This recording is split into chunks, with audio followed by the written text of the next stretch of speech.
Bonjour, aujourd'hui je vais vous parler d'une nouvelle recette là, que j'ai testée. C'est une recette de Paul Guény. C'est un crémeux aux fruits rouges. Bon, il le préconisait à la framboise et en fait on peut le faire avec n'importe quel fruit. Donc vous avez d'abord, je l'ai déjà préparé parce qu'il fallait que ça se solidifie un petit peu au réfrigérateur. Donc vous avez cette crème là qui est faite avec une cup de noix de coco, de noix de cajou.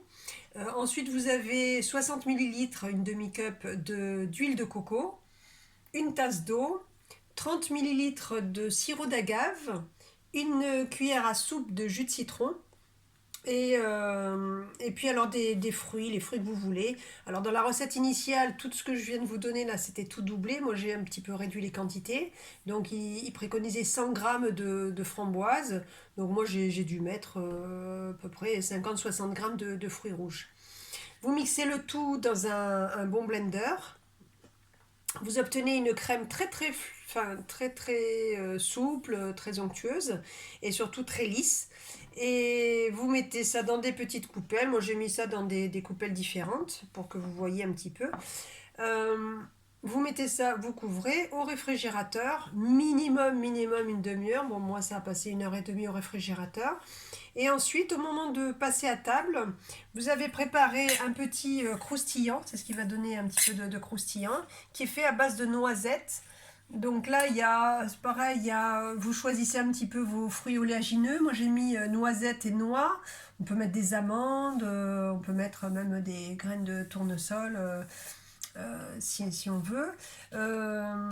Donc là, c'est un petit mélange, hein. Il y avait un quart de tasse de noisettes et de noix.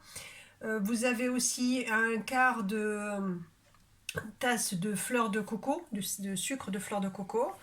Un petit peu de vanille. Moi, j'ai mis de la vanille de Marilène, hein, la vanille qui vient de la Réunion, qu'elle m'a fait le plaisir de m'envoyer. Merci Marilène. Et une pincée de sel. On peut aromatiser aussi si on veut avec de la cannelle, de la fève tonka. Enfin voilà, là la vanille se marie bien. Tout ça alors là c'est au robot à la lame S. Et pour obtenir un sable grossier que vous voyez là. Voilà. Hein.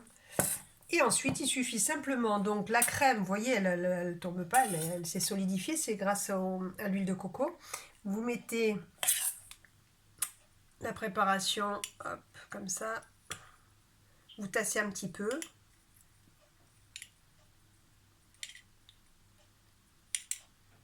Et vous dégustez. Et je peux vous dire que c'est délicieux parce que mon mari a déjà craqué, il a déjà goûté et il m'a dit c'est excellentissime. Bon appétit!